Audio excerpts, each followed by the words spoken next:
morning, good afternoon, good evening, wherever you guys are at. Hope you're having a fantastic day. It's SoulSaint here, and we got a special event that kind of came up today with the Mighty Soul Summon Pool. This event, it's very interesting. Basically, you take the premise of what you dealt with already with Prism Crystals, and then you turn them into Prism Jewels.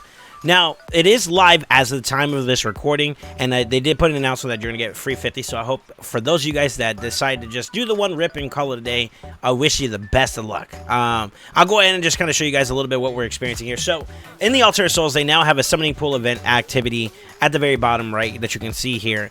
And amongst them is a pool of champions that you can get a variety of basically souls or blessings for, all the way up from level 3-star minimum to 6-star if you're lucky. So, to break this down, and I did some quick math here before, and there might be some bigger geniuses that might be along the way that can help you out with this if you want more specific numbers. But if I had to rationalize it, I'm just going to kind of explain it the way I understand it, and then we'll learn and we'll grow from there. So if there's anything I'm wrong, don't swear by me. You know, don't butcher the person here. I'm just trying to introduce this guy to you and give you my thoughts about it. You know. So in this event, there's basically rare, epics, and legendaries. If you scroll all the way down, you see the entire pool, which do include some. They also have different chances of spawning, so basically you have a high likelihood of getting epics overall with a slightly lesser chance for rares, and then an even more slightly lesser chance of getting legendaries. 20% per legendary opportunity, so like basically for one, you get like 2 for every 10 pull you do. You should get at least maybe 5 for every 50, or every 10 you pull. And then the same thing subsequently, like in terms of like a ratio aspect, if you're pulling by 10s, you should see at least 3, 5, or 2 respectively for each of the rarities. Now, if there's a particular legendary or a particular epic or a particular rare that you're going to want to get, the chances are even different there. So if you have to take a consensus about how many are in total there, I believe I did a head count, and it's like 24 legendaries that are in the pool right now. If we do the math, 1, 2, 3, 4, 5, 6, 7. So I think it's like 22 actually, if we do the math there, and that equates a little differently. If you do the math, pretty much for the chance for you to get one of that specific, it's a lot smaller than you think. To hit that, like, that's not a 20% chance to get the champion you want, it's to get any legendary, so just keep that in mind. And then on top of that too, everybody's going to want the 6-star so you can be done with the champion in terms of blessing focus, and you know, you get all the rewards, all the stat bloats, and all that stuff like that. It's a 10% on top of that, so not only is it a limited chance for you to get a legendary, then specifically the legendary you want, and then on top of that, getting the highest rarity you can get. It's very minute. Now, I'm not going to be the proponent that's just straight up negative about this particular event. I will say that, like, constructive criticism is necessary sometimes when it comes to introducing new things. So my feedback, if playing wants to listen to little old me, would be that this is a step in the direction I think that players are looking for, but maybe instead of introducing so many in a pool, make it a little bit more finite, and I think, or a little bit more limited. That way, so that people can target and specifically go for it. Now, mind you, I think that they introduced this pool in particular because they want it to be sporadic. They want players to pool, and they want to basically run a business at the end of the day, and they want to get what they're hoping for, which is basically a resource of revenue from the players that are, you know, participating in this event. So, with that being said, that's I understand why they do it. From a logical standpoint, I get it from a business. From a player standpoint, the champion pool size might be a little bit excessive. In addition to that, too, the rares, depending on your perspective of the game, may or may not be of the most enticingness. Now, with that being said, I won't lie, champions like Gnarlhorn, Coldheart, to name a few, are very, very desirable from a high blessing standpoint because they're used in later game content, like Shoguns, where blessing count is really kind of a big deal. Say that for Gnarlhorn, for that matter. That's actually one of his main areas that he thrives in and does very well in. So I kind of go there. I'll digress in terms of that. But I think the pool, though, and this is something I'm going to say about the overall pool size, and we'll break down some key ones. I'm going to give some nods out. Like Creoden, I think, is actually kind of a little underrated as an epic. I used him for my progression in Fire Knight before, you know, having multiple G-Nuts. Really, really good. Nia is still proven to be a very, very strong champion, even despite being like a lesser known champion to go for. You know, she's actually really, really strong and has a lot of potential going for it. Gimbo, a pretty good nuker to start off with for Void. Taragi having a lot of value in terms of like being able to, you know, provide some outputs in Doom Tower, and maybe even being like an ally protector type champion, I believe. The list goes on and on. Geomancer, I talk about he's a legendary in disguise as an epic. I mean, they really did make good selections. Seer, where like having the higher blessing count does provide value, right? all these champions on the epic side are not really bad. There might be some onesies and twosies that have a little bit less prevalence, but overall these are solid contributions to your account, where like having a Shamail that's decked out, having a Royal Guard, a Fat Man, or Maneater, or Demitha, they are all champions that are still used to this day because of what they do with their kit, and they're very valuable. For the Legos, it's a totally different story. I almost want to say, minus maybe a small select few, that these champions that you're seeing from a legendary standpoint might be the cream of the crop in their respective areas. Terrace, a top tier champion that still holds up pretty well in live arena, even though he's a little bit more countable nowadays, as well as Hydra content or PvE content. He is Himothy still to this day. He still provides a lot of value. Arbiter, everybody's first love in terms of like going, or second look technically, because you know we love Haikatoon too. But one of the first loves of the free-to-play versions of your account that you can get access to as long as you do your missions. She still holds up well in top-end arena. Cupidus, Hydra, someone that I'm testing out right now because I just recently got him in the last anniversary Prism event. Cardio, the jack of all trades that does them all very, very well. So kind of almost the master of all of them, you know. Krisk, Ally Protector, one of the best provokers in the game. Grazor, the offensive version of him. Necmo, speed fast, go ham, go home. Really, really good in Hydra. He helped me out a lot. Arntak, one of the free-to-play champions you can get that still gives to this day with HP burn, and HP burn explosions. Really, really good champions. Supreme Gallic, I want one, you know. And then, of course, are some of the more staple champions that you may be familiar with. Duchess, Siffy, who I just recently got as well. I would love a blessing for her. Helicav, one of the best block damage champions in the game. Georgia, one of the attack nukers, although there might be some better contenders now for top of the line attack nukers, he's still up there in terms of like being able to pack a punch. The Dungeon Killer, G-Nut himself, Hydra Master, Clan Boss Master Mishinaki, Hermithy in a bottle. I mean, Harma is that girl when it comes to being the defensive nuker. She is the best so far. And then some noteworthy complementary versions of Harma in Torment, like who's also a potentially good, strong control/defensive nuker. I mean, the list goes on and on and on, and I think that the value of the champions in the list are good. A little bit excessive in the quantity, but still good nevertheless.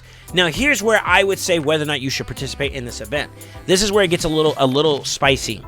So, when you pull Soul Stones, you're pulling at the RNG against the entire champion pool of the environment, with the exception that you have a higher increased chance of hitting a specific wish list that exists. That still exists, right?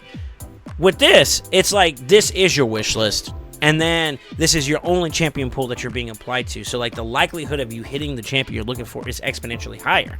So, that's a W if you have champions on this list that you want to get blessings for. Even more so important that if you're seeing champions that only have 1 stars, 2 stars, or 0 stars awakened, then the value of this shoots up even more. Now, before we go any further, I would also think it would be wise for you to consider the breakpoints at which you're getting rewards. If a champion is only beneficial at the awakening stage of like 5, like for the accuracy purposes, because that's the main focus of their kit, then this champion pool shard value may go down a little bit. But like attack nukers, 2 stars is where you get value from an attack standpoint, and 4 stars where you start getting value from a crit damage standpoint. Defensive nukers is 3 and 5, or 3 and 4 respectively for their stat bloat aspects, and then HP nukers is 1 and 4, where they get a little bit on both of those. So if you look at it this way from your like your nuker standpoint, getting 3-star off the rip basically gives you a primary stat value for any type of nuker type, so HP, attack, and defense respectively. You get that right off the rip. If you get 4, then you get the crit damage values on top of that. If you get 5, then you're netting accuracy and resistance, and of course 6 being the speed.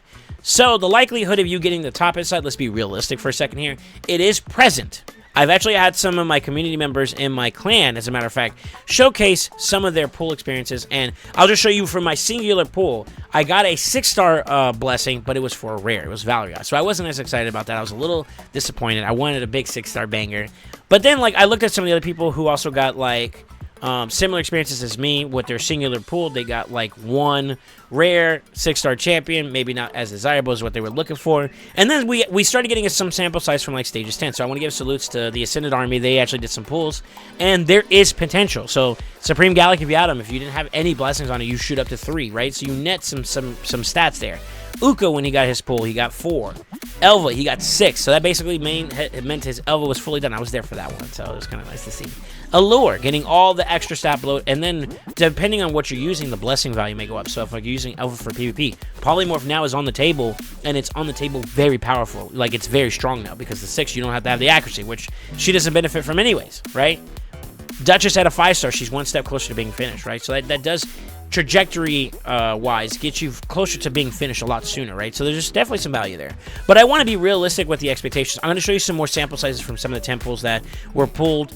Mashallah got a 3-star, and you see a lot of rares along the way, a lot of epics along the way you're going to see here, and then some sprinkled in legendaries. You know, this one was out of 10, you got 3 of them, right? Let's see. Let's pull up another sample size here, and I'll show you some more. From the same account that got the 6-star, he got the same champion, but at a 4-star rating. The same Allure at a 5-star rating, which was 2 6-stars he already had. So, like, those are diminishing values. That's a loss in a sense, right? I will say, however, in the breadth of something that's technically a loss, there's technically a gain. So, like, those same champions, for example, if he got another 6-star for Elva after having Elva already decked out, then now he could turn that over into 1,000 essences, the superior essences, and he could convert that into either Soulstone essence, or they could get an Eternal Soulstone. So, like, there's value there overall. In terms of still getting some kind of conversion rate, but it's not as hefty as getting just a straight 6-star that you're looking for, right? So let's continue. I want to show you some more sample sizes so you guys have a little bit more of a reference point. Like I said, big salutes to the community for having this available for me to use. And a big special salutes to Zatali, who actually is the screenshot candidate for this particular sample size. Torment 6-star. So, like, there is breadth here, you know? 4-star Terrace gets you pretty much all the stat bloat you're looking for from a damage outlet, you know, the 2 HP hits on 1 and 4, the crit damage on 4, you know, and then technically scaling some extra defense from like 3 doesn't hurt Terrace because he's already tanky, so stacking more on top of that just makes him more of a difficult champion to bring down, right? So it's still there. The 6-star Torment is nothing to scoff at. There's value. There's big stonks there, right? But you have to acknowledge that there's some 3s that are epics, some 4s and 5s that are from, you know, rares, and that is going to be a part of the sample pool. You know, you're going to have a culmination of all of it. You can't just take the good and not the bad. It comes with a little bit of the bad. And even then, some of these champions, especially if you're starting off the game, this is very, very good because it boosts you up and propels you into future content or states of progression, you know? Instead of having to struggle with hitting certain milestones like accuracy requirements for Stag Knight, because you have that 5-star now, you're already a little bit closer to hitting that because you just basically got a full Great Hall or a full banner's worth of accuracy pretty much there that you would normally have, you know? From those outlets. So, like, that just gives you that, you know, right off the rip. So it's definitely some value. There's definitely some value. I got 1 or 2 more screenshots I'm going to show you, and then I'm going to give you my thoughts on the pool overall. 6-star on the War Maiden is kind of nice. It's cool to see that you have a full 6-star champion, but it's rare. These champions are kind of dated. Like, I don't use my Alpha very much, and if I had a War Maiden, she's still 5-star, so I don't really use her past that, you know? Fellhound might be good from a campaign standpoint. I have my Belor, so he's not really mandatory, you know? Ostrox, I haven't really had a need to build him just yet. Maybe Sin City viable, you know? Dark Kael, I think he still has a swinging chance in some areas of the game, especially with Sin City being on the board. Dring, however, is a good grab, you know? You got some HP and some potential defense there. So no matter what, you're netting some stats no matter what, you know? And that's kind of cool to see.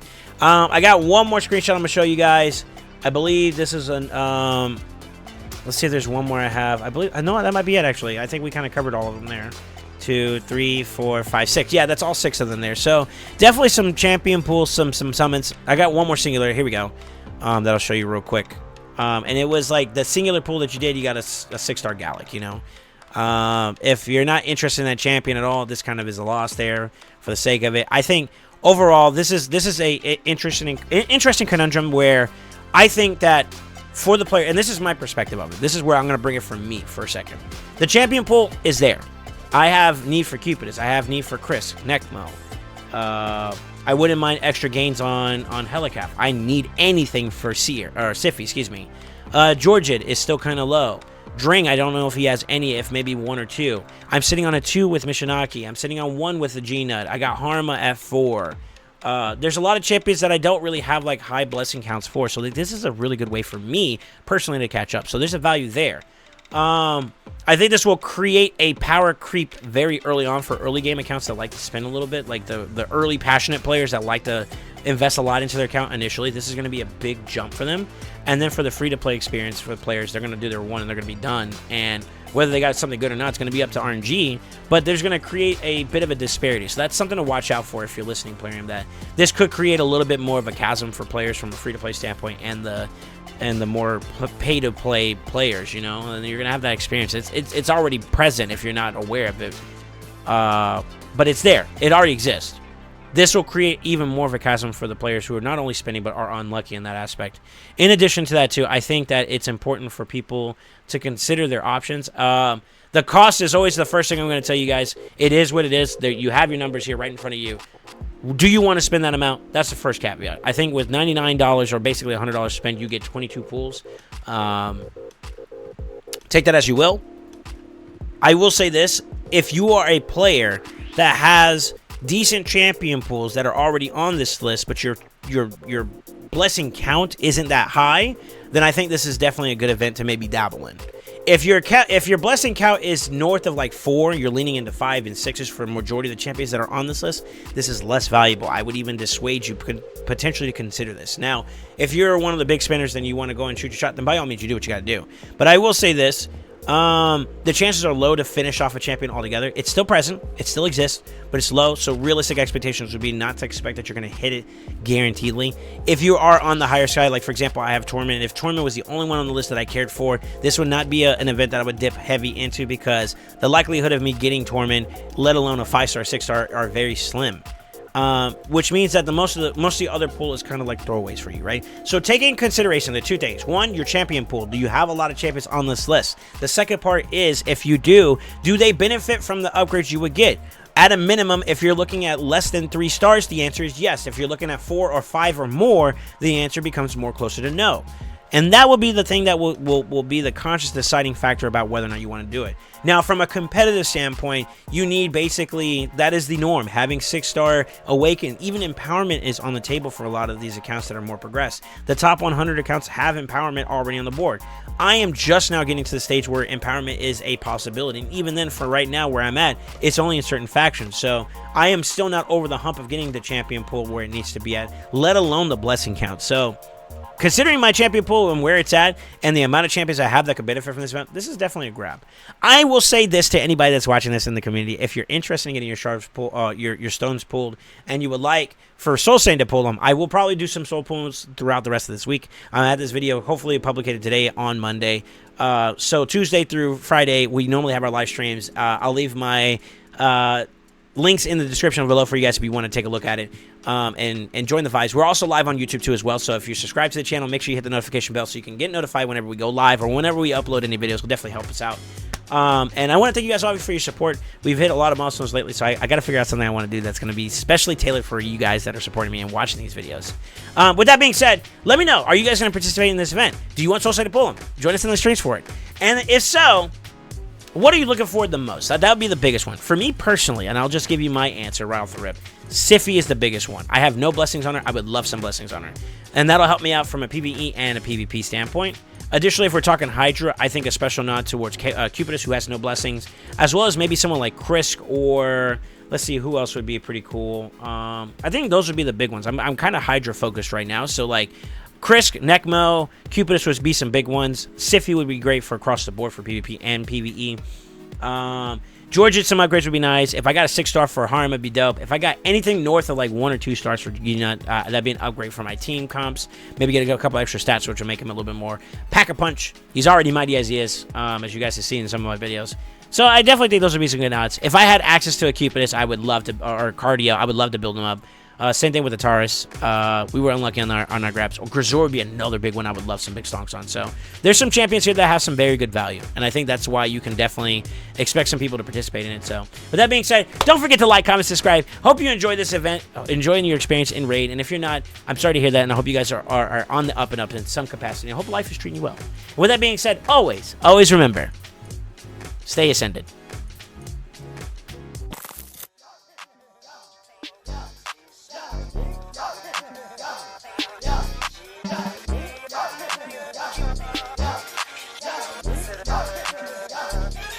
Click together, yeah.